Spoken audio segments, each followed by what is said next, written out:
investigación, procuración de justicia ambiental y urbana, construcción de soluciones desde la academia, el gobierno, las empresas y la sociedad civil.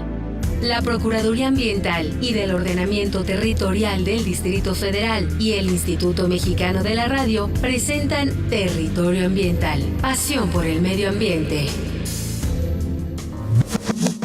Más del 80% de los animales que habitan la faz de la Tierra son artrópodos, seres que carecen de hueso y que tienen en cambio una especie de cutícula externa conocida como exoesqueleto, y presentan también patas articuladas. La ciencia ha podido identificar hasta 1.025.000 distintas especies de invertebrados en todo el mundo, pero se estima que pueden llegar a existir hasta 10 millones, 20 millones, 30, no lo sabemos. México ocupa el indiscutible primer lugar en el mundo en variedad y presencia en su territorio de artrópodos e insectos, lo que sin duda es sintomático de nuestra enorme riqueza biológica. Para hablarnos de este maravilloso mundo de inimaginables bichos del reino animal, el día de hoy nos acompaña en Territorio Ambiental un incansable investigador, pero sobre todo apasionado conocedor del tema, Roberto Rojo. Roberto, qué gusto que estés en Muchísimas gracias por la Territorio invitación. No, muy contento de estar aquí con ustedes el día de hoy. Gracias, Roberto. Y bueno, como siempre, nos acompaña Erika Larios. ¿Cómo estás, Erika? ¿Qué tal, Paco? ¿Cómo estás? Roberto, bienvenido. Muchas gracias, Erika. Roberto, pues para entrar en este tema que, como lo dije, eres un apasionado y creo que de las personas que más conocen del tema en México. Primero tengo una curiosidad. ¿Qué fue lo que te llevó a estudiar biología? Y sobre todo, ¿de dónde tu pasión por los bichos como los arácnidos, por ejemplo, las arañas? Todos tenemos la idea de que los bichos pican y que son venenosos. Realmente no sé cuántos sean venenosos, cuántos no. Y bueno, pues también como aquella canción que nos educaban de mátale al alacrán, abuelita, Sí. mátalo con una escopeta y si no sale la carga, mátalo con la chancleta, ¿no? Es más, Paco, yo me lo imagino así de chiquito, no sé, llegando al salón de clase después de la hora del recreo, con algo en el Exacto. puño y enseñándosela a la maestra y era una tarántula y bueno, la pobre mujer desmayándose, ¿no? Exacto, así era, así era. Bueno, mi pasión realmente es la naturaleza, es la vida. Esa es mi pasión.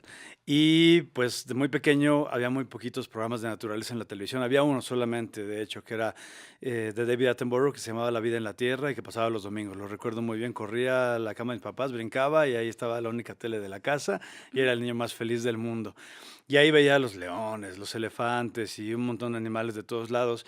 Y obviamente quería estar ahí, quería agarrarlos, quería saber cómo eran.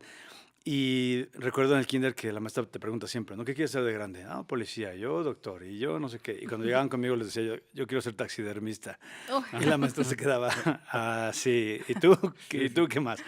Y bueno, la historia es que mis papás me llevaban al Museo de Historia Natural de Chapultepec y yo veía los animales disecados y decía, es la única manera en la que puedo acercarme a ellos, pues disecándolos. Ya más adelante, pues volteé hacia abajo y empecé a ver los bichitos que había en mi entorno urbano de niño de la Ciudad de México. Y entonces encontré las cochinillas, las lombrices, las arañas, las moscas y me di cuenta que era como un Serengeti, pero en chiquito. Y dije, bueno, pues esto lo tengo a la mano, no tengo que viajar. Y poco a poco fui descubriendo que era un mundo maravilloso que casi nadie volteaba a ver. Y cuando volteaban a verlos era para matarlos, como dices de lo de la chancla. Yo siempre he dicho que el principal depredador de las arañas es la chancla, el zapato, la escoba. Sí. Y me di cuenta que se me hizo un poco injusto que la gente solo volteara a ver estos animalitos para matarlos o para odiarlos o no quererlos o que no le importaba que existieran. Entonces creo que poco a poco fui desarrollando esta idea de, yo digo, hacerles el paro. O sea, de hablar mucho de los animales y las cosas que a la gente o no le importan, o le dan miedo, o le dan pánico, o no los quieren. Y me gusta voltear la cara de la moneda y mostrarlos de otra manera, mostrar lo increíbles que son, lo fascinantes, lo hermosos, pero sobre todo lo imprescindibles, ya que si falta alguno de ellos va a haber un cambio grande en las tramas ecológicas de la Tierra, que poco a poco nos estamos dando cuenta. La diversidad del mundo es increíble, es única, aún no alcanzamos siquiera a comprenderla, no sabemos cuántas especies hay en el planeta, las cifras son 10 millones, 30 millones, 100 millones o más, y se han descrito alrededor de 1.600.000 especies, entonces básicamente no tenemos idea de cuántas especies hay en nuestro planeta y estamos acabando con ellas aún sin siquiera conocerlas. Estamos ya en la sexta gran extinción del planeta y eso debería preocuparnos a todos y ser un tema de encabezado de periódicos casi, diario, eso pienso. Oye, Roberto, has trabajado con grandes felinos, con aves, desde cotorros hasta el águila real mexicana, con, no sé, tortugas, etcétera. Pero ¿por qué este especial interés sobre las arañas? Tengo entendido que primero eran las arañas de los humedales, de los manglares, etcétera, con los que trabajabas. Y bueno, ¿qué es lo que más te ha cautivado de esta enorme diversidad biológica que tiene el país? Sí, ahorita me estaba acordando también, perdón, antes de pasar a esta pregunta de lo que decías del kinder. Es cierto, una vez estaba colectando un montón de lombrices y se me hacían increíbles y leía sobre ellas y todo. Entonces llegué con las maestras del kinder con un puño de lombrices y se las mostré. Ajá. Y me regañaron y me castigaron y no entendí por qué y sigo sin entenderlo todavía porque las quería asustar. Y bueno, perdón, con esta pregunta que me haces de que he trabajado con muchos grupos de animales, pero estoy un poco más en las arañas. Pues en realidad te digo que mi pasión es la vida y más que biólogo siento que soy metiche. Ando en cualquier proyecto que pueda porque me gusta conocer y aprender de todo. Entonces obviamente me impresionan los grandes felinos como a todos nosotros, el águila real, que son animales emblemáticos, heráldicos y que queremos ser como estos seres de alguna manera. Y sin embargo, poco a poco me he estado yendo más hacia los pequeños. Cuando entré a la universidad, a la UNAM, yo quería ser entomólogo, que es el investigador que estudia los insectos. Pero cuando me di cuenta de lo vasto que era el mundo de los insectos, dije, no, me voy a tener que enfocar en algo o no voy a poder hacer nada porque es muchísimo. Entonces leí un libro de la doctora Anita Hoffman, que falleció hace algunos años, una gran investigadora de la UNAM, y este libro está disponible en internet gratis, se llama El maravilloso mundo de los arácnidos, y me di cuenta que eran similares a los insectos, pero un universo más pequeño, por ende más manejable, claro. Y dije, ya, de aquí soy, aquí me quedo. Y te digo que tengo mucho esto de demostrar lo que yo le llamo el lado B de la biodiversidad. Las cosas que están ahí son increíbles, pero muchas veces no volteamos a verlas y no están en nuestra mente, en nuestro día a día. Si lo pensamos, ahí están siempre, están acompañándonos y yo creo que es mejor conocerlas, disfrutarlas y aprender a coexistir con ellos. Claro, como dijiste, son parte de toda la cadena de la vida, ¿no? Cuando falta alguno de estos eslabones, pues se distorsiona todo lo demás. Sí, que son imprescindibles, que a veces no nos damos cuenta de cuánto dependemos de ellos y en realidad es muchísimo. Y además de eso es un abanico de colores y de formas y de historias de vida que de verdad lo ves el mundo pequeñito y ni el Serengeti ni ningún otro lugar le pide nada porque tienes unas historias fascinantes en el mundo diminuto. Claro, y has manejado también, por ejemplo, que, bueno, si antes las especies tenían que transcurrir, no sé, varios años para poder desaparecer, ahorita hablas de una tasa de cada hora están desapareciendo al menos 2 especies. Es gravísimo, es gravísimo, de verdad. Yo a veces me desespero un poco porque pienso, ¿cómo no se habla de esto todo el tiempo en todos los noticieros? Se calcula que antes de que existiera el ser humano, se perdían de 2 a 5 especies cada 2 años, algo así, no recuerdo bien. Ahora se sabe que estamos perdiendo, como bien dices, de 1 a 3 especies por hora. No, y eso es terrible. No nos deberíamos dar el lujo de perder una sola especie y estamos perdiendo de 1 a 3 especies por hora.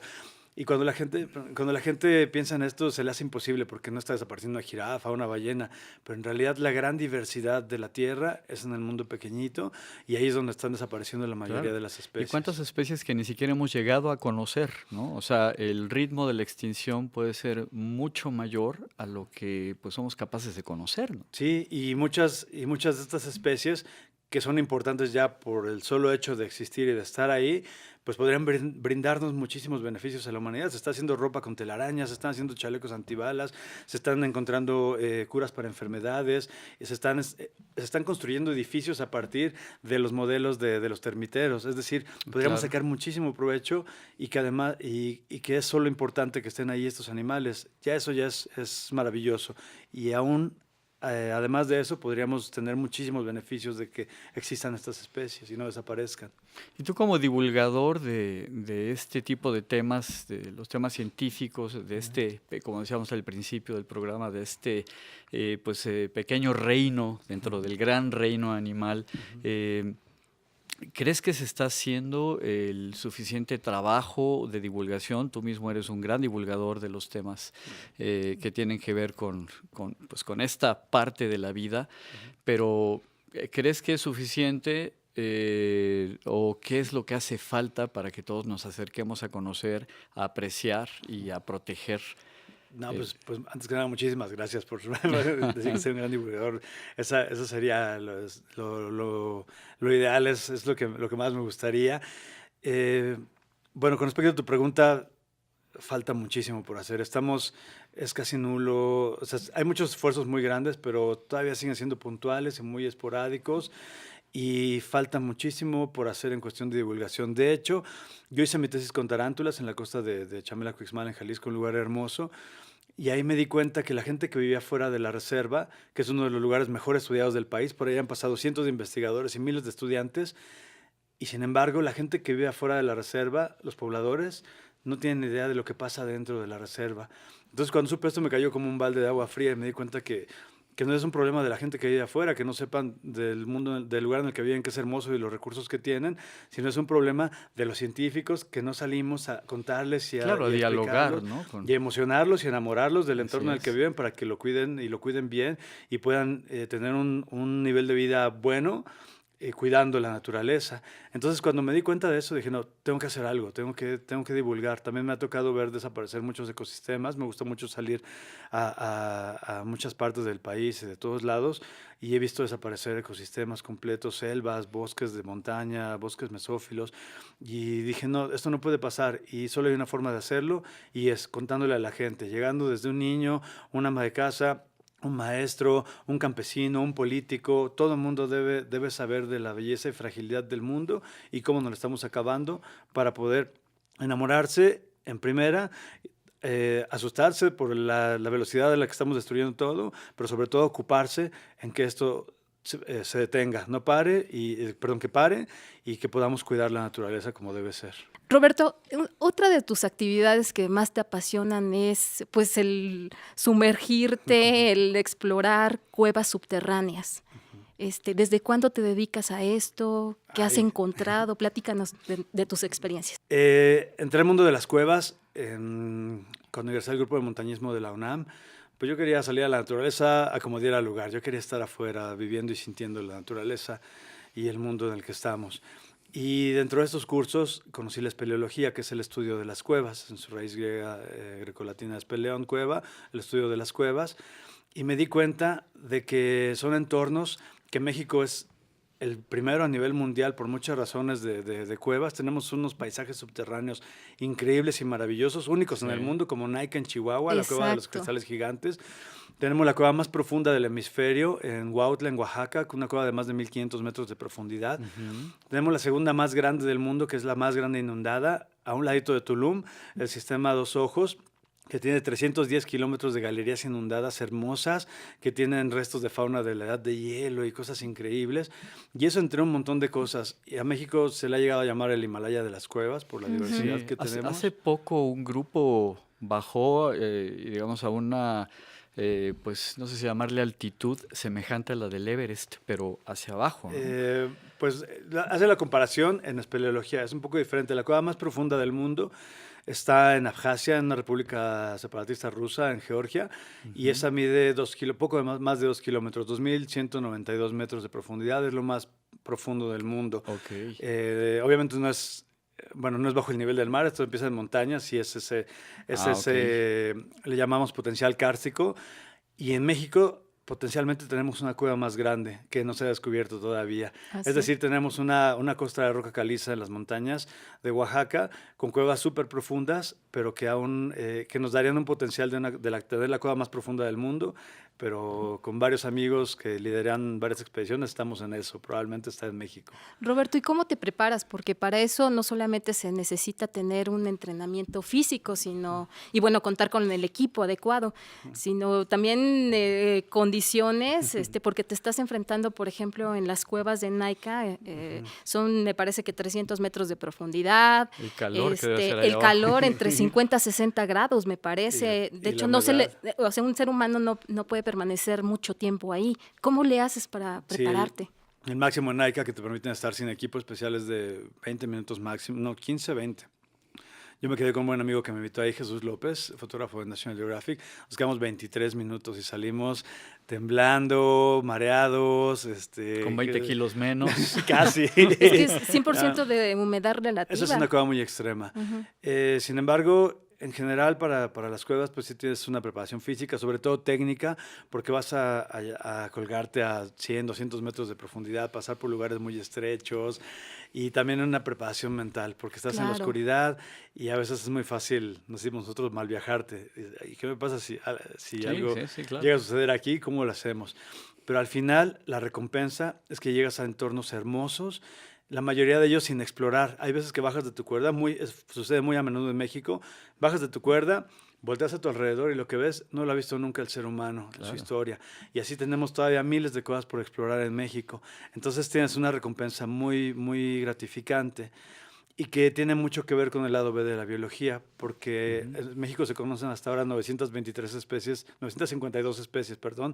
de animales adaptados a la vida en la oscuridad perpetua, es decir, ciegos, blancos, con otras formas de vivir bajo tierra. Y percibir su entorno. Y esas 952 especies para mí es una punta del iceberg de lo que debe haber en México, de vida subterránea que es súper frágil, hermosa, única y en peligro. Claro, pero ¿hasta qué grado puedes, yo me imagino que sí vale la pena pues ver todos esos escenarios hermosos, poco explorados y todo, pero ¿hasta dónde expones tu vida? Porque yo te recuerdo mucho en un capítulo de Bichos, en el centro de la Tierra, donde te encuentras con una araña violinista. Sabes, estás narrándole al público que es venenosa, que puede provocar necrosis, que puedes morir en un instante y todavía te arriesgas a agarrarla.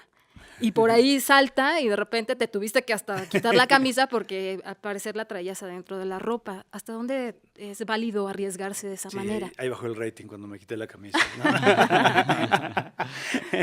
Bueno, sabes que yo pienso que todo el tiempo estamos en peligro. Aquí en la Ciudad de México me puede pasar en el micro, en la calle y todo, y digo, mejor me arriesgo donde me gusta y haciendo lo que quiero. Entonces, pues finalmente sí te pones en riesgo. Una maestra me dijo una vez que no quieres tu vida, y le dije, pues yo amo mi vida y por eso hago estas cosas.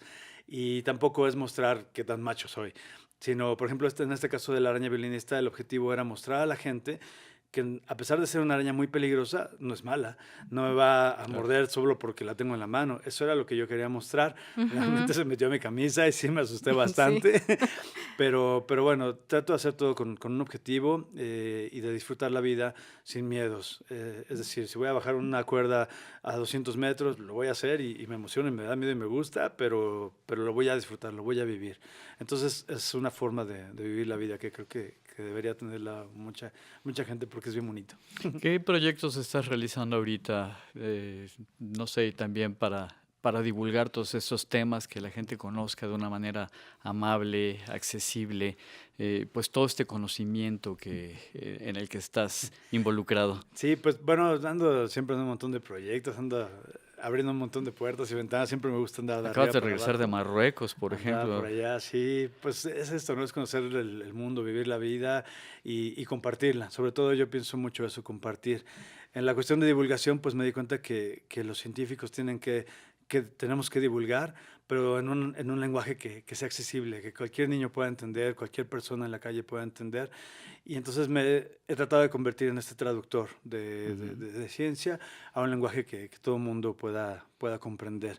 Y bueno, los proyectos ahorita, pues hice un libro de arañas hace poquito, estamos por comenzar un proyecto de televisión, tenemos una asociación civil en Quintana Roo por la protección y conservación de cuevas, y pues estoy empezando a escribir otro libro de serpientes. Entonces, pues finalmente en un montón de cosas, y más lo que se acumula esta semana. La cosa también es no parar.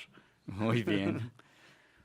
De hecho, bueno, aquí amigos del auditorio, Roberto nos trajo un ejemplar del libro de arañas y bueno, platicábamos antes de salir al aire que está hecho también para gente que, como yo, que le tenemos miedo a estos animalitos, ¿no? Y que pensamos que nos van a picar nada más porque sí, y bueno, ya por eso quizá los pisamos, los matamos. Entonces, es una publicación muy bella con fotografías a gran color y bueno, los invitamos para que lo adquieran. Pues les recordamos que nuestras vías de contacto, vía telefónica es el 52 65 07 95. Ahí estamos de lunes a viernes, de 9 a 6 de la tarde, y pueden hacerlo también a través de las redes sociales, Facebook y Twitter, estamos como Paot MX. Roberto, ¿y las fotografías son tuyas, de tus viajes, el contenido? Bueno, en este libro en particular, como era muy difícil tener imágenes de tantas especies de todo el mundo, recurrimos a un stock que a mí me pareció lo más afortunado, porque en poco tiempo tuvimos las imágenes que yo quería, que tenía en mente, y bueno, son las que vienen ahí. Para el libro de serpientes que estoy haciendo ahora, sí quiero que sean imágenes mías, de amigos, de más serpientes mexicanas. Este libro es de arañas de todo el mundo, vienen las principales familias, es decir, las que nos vamos a encontrar en el jardín, en la casa. Arañas que saltan, qué susto. Bueno, te cuento rápido, hay un artículo científico que se llama Balística del salto de las arañas saltarinas. Qué bonito. Y la verdad, son pequeñititas, no van a atacar a nadie, grandote, pero saltan en 24 milisegundos para capturar a su presa. Si lo pasamos a una dimensión grande, es como si tuvieras un tigre aquí que se subiera al techo, se pusiera de cabeza y saltara sobre una vaca a 24 milisegundos. Es increíble en su dimensión cómo actúan estos animales. ¿Qué porcentaje de las arañas? Porque luego tenemos, como lo decíamos, el miedo de que me va a picar la araña y algo me va a pasar. Que de hecho no pican, muerden, ¿no? Muerden porque es con las partes bucales, con sus quelíceros. Pero bueno, popularmente se me va a picar. Sí. Pero ¿qué porcentaje de ellas realmente son venenosas, que son, digamos, si no fatales, que pueden afectar al ser humano gravemente? El porcentaje es mínimo. Fíjate que cada vez que la gente me pregunta, me dice, me picó una araña, me manda la foto, y les digo, bueno, puede haber 1000 cosas diferentes a una araña que pudieron haberte hecho esa reacción, desde insectos que pican plantas y llegaron, te probaron, vieron que no eras planta y se fueron, te dejaron la ronchita, pero les echamos la culpa a las arañas. Bueno, en México solamente existe la viuda negra con 2 especies y la araña violinista, que tenemos más de 35 especies, somos el país que más tiene, pero en realidad son bien poquitas si las comparamos con las más de 2000 arañas descritas para México, y que seguro son muchísimas más. Solamente 2 tipos de arañas pueden ser peligrosas para el ser humano potencialmente, pero que nos lleguen a morder alguna de ellas no significa que nos vamos a morir. Claro. Hay antivenenos específicos, uno desarrollado en México por primera vez en todo el mundo, en laboratorios de la UNAM, y ya no hay por qué temerles a estas arañas. Hay que conocerlas, hay que saber cuáles son, diferenciarlas, saber qué hacer y qué no hacer en caso de accidente, pero no tenemos que vivir aterrados de estos animales, porque tenemos que conocerlos, comprenderlos y ni estarlas pisando o matando, como nuestro productor Oscar Ramírez, que aquí en la Ciudad de México encontró un alacrán en el interior de su casa, allá por la colonia Marte, Campestre Churubusco, y bueno, su reacción inmediata fue matar al alacrán. Híjole. Perdimos un ejemplo. Es muy común que pase eso, es como una reacción que pensamos que es natural, cuando no es natural realmente. Y hay que saber que los alacranes de la Ciudad de México no son peligrosos para el ser humano. No. Tienen veneno, pero no son peligrosos. Dolerá menos que un piquete de abeja, y solo que no nos gustan tanto, y pues... Hay que saber convivir con ellos, ¿verdad? Es más, nada más un último comentario. Acabo de ver en tu Facebook que adoptaste un ratón que te encontraste en tu casa, ¿no? Ya hasta tiene nombre el ratoncito. Se llama Kraken. O sea, preferiste no matarlo o exponerlo a la calle y adoptarlo. Pues no podría matarlo. Dije, mejor lo conservo aquí. Y es un poco también para contarle a la gente esto, ¿no? No los queremos, nos dan asco, nos dan miedo, pero en realidad son mamíferos sorprendentes, increíbles, que tienen una historia muy importante. Se han descubierto migraciones humanas a partir de los ratones, y si los vemos en otra dimensión, en su dimensión real, vamos a ver que no son tan feos como pensamos, ni tan... no sé, que no nos deben dar miedo, ni asco, ni nada, sino que tenemos que comprenderlos. Sé que mucha gente no los amará, ni los querrá nunca, pero si los ves diferente, ya vas a tener otra idea de lo que tienes enfrente. Voy a tratar de convencer a mi mamá.